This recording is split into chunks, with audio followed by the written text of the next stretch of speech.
Depois de algumas horas de atraso, Israel começou a libertar mais de 100 prisioneiros palestinos em ônibus operados pela Cruz Vermelha. Américo Martins faz parte do acordo do cessar-fogo. Liberados os reféns que estavam sob o comando do Hamas e agora Israel libera os palestinos. Por que o governo israelense estava adiando até agora essa libertação? Benjamin Netanyahu não acreditava que houvesse a libertação dos reféns? Uribe, o governo israelense resolveu adiar por algumas horas a libertação dos prisioneiros palestinos porque o primeiro-ministro Benjamin Netanyahu não gostou nem um pouco das cenas que aconteceram durante a libertação de alguns dos reféns israelenses que estavam na faixa de Gaza. Vamos explicar exatamente o que aconteceu. Hoje era um dia em que o Hamas e a Jihad Islâmica, um aliado do Hamas, um outro grupo que também é considerado terrorista por vários países ocidentais, eles se comprometeram a libertar 3 reféns israelenses e 5 reféns tailandeses. Os tailandeses não têm nada a ver com o acordo de cessar-fogo que foi fechado entre o Hamas e o governo israelense. É um segundo acordo fechado diretamente entre o Hamas e a Tailândia. Esses tailandeses trabalhavam em alguns kibbutzim que estavam do lado ali, na fronteira entre Israel e a faixa de Gaza, quando aconteceram aquelas atrocidades de outubro de 2023, e assim como os israelenses, eles foram levados como reféns para dentro da faixa de Gaza. Eles foram libertados. Os reféns israelenses foram libertados em 2 momentos diferentes.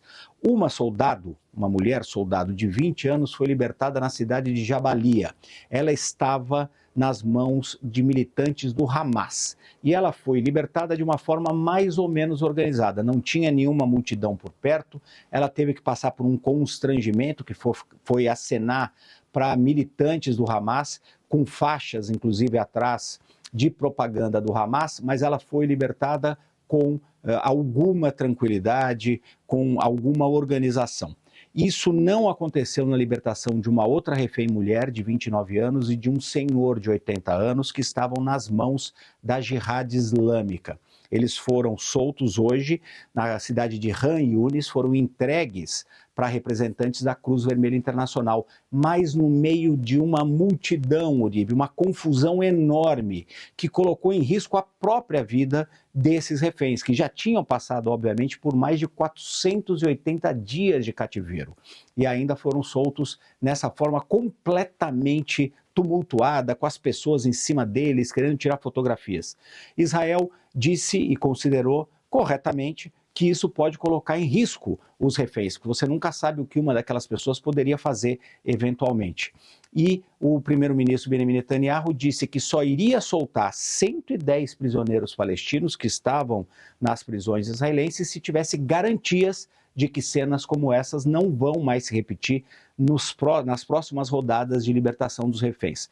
Isso, Uribe, mostra como é sensível esse processo, como é delicado esse processo. Ele precisa ser feito exatamente de acordo com o que foi fechado nesse acordo de cessar-fogo entre o Hamas e o governo israelense. Qualquer tropeço, qualquer coisa fora do script que aconteça pode colocar tudo a perder. A vida dos reféns, o que vai acontecer com os reféns que continuam nas mãos do Hamas e de outros grupos palestinos e o próprio acordo de cessar-fogo.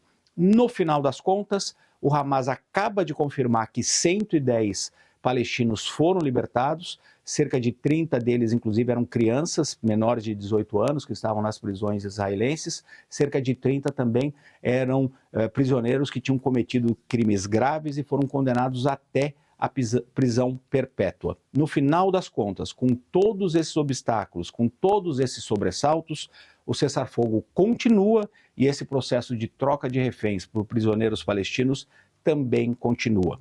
A gente torce para que isso continue assim até o final dessa primeira fase, para que os dois lados possam finalmente começar a discutir a possibilidade de um acordo de paz propriamente dito.